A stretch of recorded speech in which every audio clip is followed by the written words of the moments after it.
Bismillahirrahmanirrahim. Assalamualaikum dan selamat sejahtera.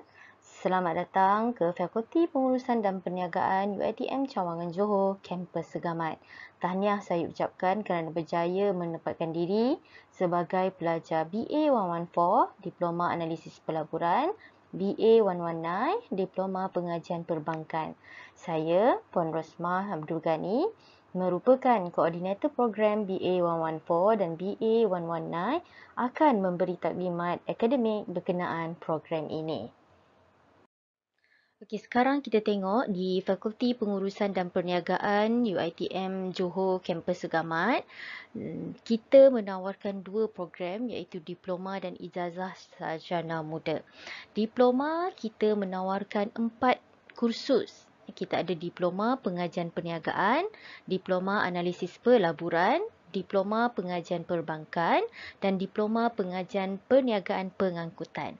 Dan ijazah sarjana muda kita ada 5 program iaitu Ijazah Sarjana Muda Pemasaran, Ijazah Sarjana Muda Kewangan, Ijazah Sarjana Muda Perbankan Islam, Ijazah Sarjana Muda Pengurusan Pelaburan dan Ijazah Sarjana Muda Pemasaran Digital.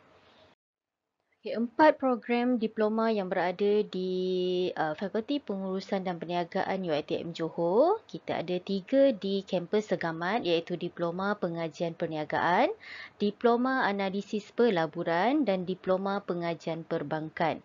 Manakala Diploma Pengajian Perniagaan Pengangkutan ditawarkan di kampus Pasir Gudang. Baik, kita lihat kepada carta organisasi FPP diketuai oleh Ketua Pusat Pengajian Dr. Faridah Najuna Misman, dan di bawah beliau kita ada 4 koordinator program, 2 koordinator program Ijazah Sarjana Muda iaitu Puan Jaslin Dahalan dan Dr. Nurul Haida Johan. Manakala 2 lagi untuk program diploma iaitu Encik Muruga Anak Lelaki Cinia dan saya sendiri Puan Rosmah Abdul Ghani. Okey, struktur program. Struktur program untuk BA 114 dan BA 119 adalah sama iaitu 5 semester. 5 semester pelajar perlu menghabiskan pengajian selama 5 semester dan pelajar akan dianugerahkan grade on time ataupun GOT iaitu selama 5 semester. Dan apa dia anugerah Naib Chancellor? Anugerah Naib Chancellor akan diberikan kepada pelajar yang mendapat anugerah dekan bagi setiap semester. So, bagi setiap 5 semester, pelajar mendapat anugerah dekan dan dia akan dianugerahkan anugerah Naib Chancellor. So, macam mana nak dapat anugerah dekan? Anugerah dekan akan diberikan kepada pelajar yang mendapat pointer 3.5 ke atas. Dan dia dapat 3.5 setiap semester dan akan diberi anugerah Naib Chancellor. Dan seterusnya kita pergi kepada pelan pengajian.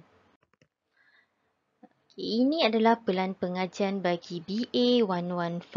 Tapi untuk BA 119 boleh dengar penerangan saya. Sama sahaja cara bacanya. Okey, untuk pelan pengajian bagi BA 114 dan 119, pelajar boleh download dekat Facebook fakulti. Saya akan bagi link Facebook pada hujung taklimat saya nanti. Okey, cara baca sama sahaja untuk semua program. Cara baca untuk BA 114 dan 119 sama sahaja. Bagi kita ada 5 semester. Semester pertama, kedua, ketiga, keempat dan kelima. Okey, semester pertama semua sama. Untuk program, untuk setiap program sama sahaja. Sama BA 114 dan 119. Tapi dia akan berbeza bermula daripada semester yang kedua. Okey, baik. Kita tengok kepada semester yang pertama. Macam mana cara nak baca. Kita ada University Requirement iaitu HBU 1, iaitu co-curriculum yang pertama. Untuk co-curriculum ni, pelajar BA 114 dan 119 wajib ambil Kesatria Negara. Perlu daftar subjek HBU Kesatria Negara. Okey, credit hour 1 dan contact hour 2 jam. Maksudnya setiap minggu ada kelas 2 jam. Biasanya kelas co-curriculum ni kita letak pada pukul 5 hingga 7. Okey, yang kedua, pelajar perlu daftar CTU 101 iaitu Prinsip Asas Islam, Credit Hour 2 dan Contact Hour 2 jam. Jadi seminggu kelasnya 2 jam. Yang ketiga, ELC 121 iaitu Integrated Language Skill Listening. So, credit hour 3 dan contact hour 3. Jadi, contact hour 3 jam, 2 jam lecture, 1 jam tutorial. Okay, UED 102, study skill, credit hour dia kosong tapi contact hour dia sejam. Maksudnya kelas seminggu ada 1 jam sahaja. Okay, dan kita ada faculty core. Kita ada ACC 117, Introduction to Financial Accounting, 3 jam, 3 untuk credit hoursnya dan 3 jam contact hour. So, dia jumpa seminggu 3 jam, 2 jam untuk lecture dan 1 jam untuk tutorial. Okay, dan Math 112, Business Mathematics, kita ada credit hour 3 dan contact hour 4 jam. 2 jam lah. 2 jam tutorial, 2 jam lecture. Dan kita ada MGT 162, Fundamentals of Management. Credit hour 3 dan contact hour 3. 3 jam, maksudnya 2 jam lecture, 1 jam tutorial. Dan kita ada TAC 101 dan TMC 101, Third Language 1. 2 jam, 2 credit hours dan 2 jam contact hours. Apa dia TAC? TAC adalah untuk Arab dan TMC M tu adalah untuk Mandarin. Okay, third language ni dah ditetapkan oleh HEA. Jadi untuk 114 kalau awak tengok di semester hanya offer Arab sahaja. Jadi awak perlu daftar kelas Arab sahaja. Kena daftar kelas Arab sahaja iaitu TAC 101 untuk di semester. Okey. Semester kedua. Semester kedua kita ada HBU 2, core curriculum 2. So yang ni pelajar boleh pilih core yang lain selain daripada kesatria ataupun boleh pilih mana-mana core yang dia nak. Dia ada banyak pilihan. Okey, CTU 152. Kita ada 2 jam credit hours dan 2 jam contact hours dan ELC 151. Okey, untuk ELC 151 Integrated Language Skills Reading, pelajar wajib lulus ELC 121 dulu barulah dia boleh daftar ELC 151. Kalau dia fail ELC 121 dia tak boleh daftar ELC 151. Okey, untuk BA 114, dia untuk faculty core, dia berbeza dengan BA 119. BA 114 pada semester yang kedua, dia perlu mendaftar MKT 243, Fundamentals of Marketing, Microeconomics, ICO 162, STAR 104, Introduction to Statistics, dan TAC 151 ataupun TMC 151 Third Language. Jadi semester 1 awak dah ambil Arab, semester kedua kena ambil Arab jugalah. Okey. So semester yang seterusnya. Jadi pelajar perlu make sure setiap pelan pengajian kod yang ada, subjek yang ada dalam pelan pengajian dia kena ambil sebelum dia grad. Make sure ambil daftar dan dah belajar lah. Okey, ini adalah pelan pengajian untuk BA 119. Okey, BA 119 tadi saya dah explain dalam semester yang pertama dalam BA 114 dia sama sahaja. Yang berbezanya bermula daripada semester yang kedua. So kalau awak tengok kat sini, core courses untuk BA 119 dia ada third language and then dia ada microeconomics dan dia berbezanya dekat sini ada MKT 243, MGT 269 iaitu berbeza untuk pengajian pelan pengajian BA 119. Okay, kita ada MGT 269, 3 credit hours dan 3 contact hours. Okey. Itu perbezaan antara pelan pengajian BA 114 dan BA 119. Semester ketiga, keempat dan kelima seterusnya berbezalah antara kedua-dua program. Pelajar perlu tahu pelan pengajian masing-masing. Pengecualian kursus UED 102 hanya diberikan kepada pelajar ambilan pra-diploma sahaja kerana mereka dah ambil kursus UED 102 semasa pra-diploma.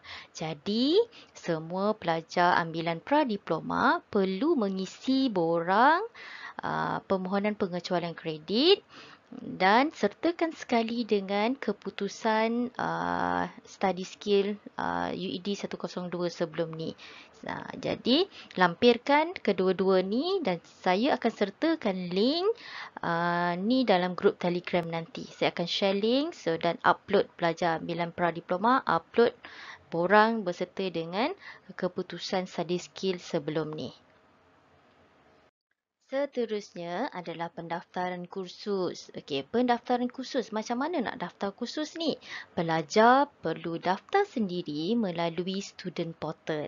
Okey, macam mana nak daftar student portal? Pelajar perlu guna nombor pelajar dan nombor IC. Kemudian, pilih kod kursus dan kumpulan yang sesuai. Kod kursus ni nak tengok kat mana? Tadi saya dah sertakan pelan pengajian. Jadi, awak kena daftar mengikut pelan pengajian.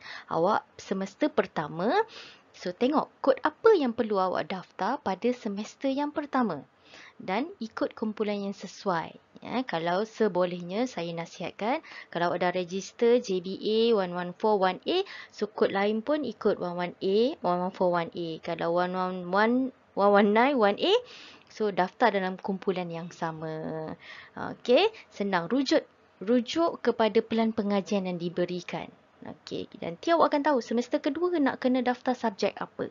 Okey, ini semester yang pertama. So semester yang pertama kena ambil apa? CTU 101. Kena ambil MGT 162. Jadi awak kena daftar mengikut pelan pengajian yang diberikan. Lepas daftar nak buat apa? Kena cetak. Kena cetak salinan pendaftaran dan simpan untuk rujukan. Okey. Seterusnya kena buat validasi. Dia akan diberi tempoh validasi. Validasi ni nak buat apa? Nak buat pengesahan pendaftaran. Okey, awak dah daftar. Tadi saya ambil contoh pelan pengajian BA 114. Dia register JBA 114 1A untuk kod MGT 162. Dia daftar grup A. Tapi keluar dalam slip dia tu JBA 114 1B. Ada kesalahan. Kumpulan tak betul. Jadi, apa yang dia perlu buat? Dia kena, kalau ada kesilapan, jangan validate lagi. Jangan klik butang validasi lagi. Dia kena cepat-cepat berhubung dengan penasihat akademik ataupun KP, saya lah, untuk memaklumkan pembetulan dan bersama dengan salinan pendaftaran sebelum ni. Okey, kami akan buat pembetulan dah. Okey, kena ingat. Perlu validasi. Untuk elak nanti bila nak exam, kenapa tak ada ni kod ni? Dah masuk kelas dah. Pelajar perlu alert. Validasi sangat penting untuk pelajar. Seterusnya, pertukaran kampus dan program bagi pelajar sepenuh masa adalah tidak dibenarkan. Kita merujuk kepada Pekeliling TNC Bilangan 6. Tak bolehlah dah daftar dekat sini program BA 114, lepas tu nak tukar ke kampus Terengganu. Dekat Terengganu ada ditawarkan program BA 114 juga. Tak boleh, tak dibenarkan. Itu pertukaran kampus, pertukaran program. Dah ambil kos BA 119, nak tukar kepada BA 111 pun tak dibenarkan. Jadi, bila dah dapat program yang ditawarkan, teruskan sampai grade on time. Okey, baik. Seterusnya, peraturan akademik.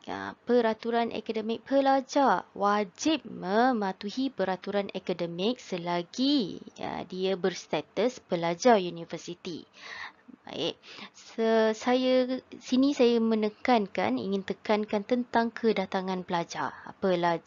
Kehadiran pelajar sekiranya kurang daripada 80%, pensyarah boleh akan menghantar surat amaran yang pertama. Okey, dan akan sampai kepada pelajar dan ibu bapa penjaga pelajar lah. Kemudian tak datang lagi, pensyarah akan bagi surat amaran yang kedua. Dan surat amaran yang kedua akan disusuli dengan tindakan bual bicara. Pelajar akan dipanggil untuk sesi temu bual bersama panel-panel untuk memastikan apakah alasan ketidakhadiran pelajar tadi munasabah ataupun tidak. Sekiranya alasan yang diberikan adalah tidak munasabah dan tak ada bukti ketidakhadiran tadi, pelajar boleh dibar ataupun dihalang daripada mengambil peperiksaan ataupun penilaian akhir. Dia tak boleh ambil exam lah. Okey, kalau tak boleh ambil exam, nanti apa kesannya? Awak kena repeat balik subjek tersebut pada semester akan datang. Kita tak naklah pelajar terpaksa repeat paper lagi disebabkan oleh kesilapan sendiri. Okey. Yang kedua, cuti. Cuti, sepelajar dibenarkan untuk mengambil cuti satu semester. Satu semester kita bagi cuti khas. Cuti khas yang disebabkan oleh faktor kesihatan ataupun faktor-faktor lain yang difikirkan munasabah oleh rektor.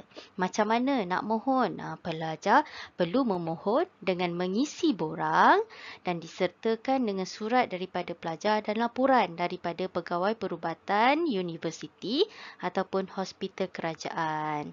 Okey, dan hantar kepada HEA. Permohonan tersebut mestilah tidak lewat 14 hari ataupun 2 minggu sebelum tarikh peperiksaan akhir bermula. Okey, suka saya ingatkan kat sini, pelajar perlulah merujuk kepada buku, selalu merujuk kepada buku peraturan akademik untuk mengetahui apa lagi peraturan akademik, peraturan-peraturan akademik di universiti. Setiap pelajar akan diberikan penasihat akademik. Okey, penasihat akademik. Siapa dia penasihat akademik ni? Penasihat akademik ni adalah mentor kepada pelajar. Okey, para pelajar perlu berjumpa dengan penasihat akademik yang diberikan. Untuk apa? Contohnya berkenaan dengan isu penambahan dan pengguguran kursus, ada clash ke, boleh minta nasihat daripada penasihat akademik ataupun berkenaan dengan validasi kursus sebagai saksi PTPTN untuk membuat pengesahan sijil ataupun pengesahan kepada dokumen-dokumen lain dan boleh merujuk kepada penasihat akademik untuk khidmat nasihat yang lain. Berkenaan dengan PTPTN, pelajar boleh memohon PTPTN sekiranya memerlukan bantuan kewangan untuk meneruskan pengajian. Rancang perbelanjaan agar cukup sepanjang tempoh pengajian. Okey, pelajar perlu mendapat CGPA melebihi 2.0. Kalau kurang daripada 2 pointer, PTPTN akan menarik balik pinjaman PTPTN dan mesti tamat pada tempoh yang diberikan. Tempoh 5 semester. Jadi pelajar perlu tempoh perjanjian PTPTN hanyalah 5 semester saja. Jika melebihi tempoh pengajian anda tadi, PTPTN tidak akan berikan lagi pinjaman. Jadi pelajar perlu mendapat pointer more than 2 pointer dan mesti pada tempoh pengajian sahaja. Untuk terus kekal berhubung, pelajar boleh mengunjungi website UiTM Cawangan Johor kampus Segamat ataupun melalui Facebook UiTM FPDP UiTM Johor dan melalui Instagram FPDP UiTM Johor.official. Dan inilah saya. Sekiranya mempunyai masalah, boleh berhubung di talian yang diberikan ataupun melalui email ataupun boleh datang ke pejabat saya di bilik nombor 14 di pejabat koordinator. Akhir kata daripada saya, selamat menempuhi alam universiti dengan jayanya dan selamat menjalani sesi pembelajaran. Stay safe, jaga diri dan Assalamualaikum.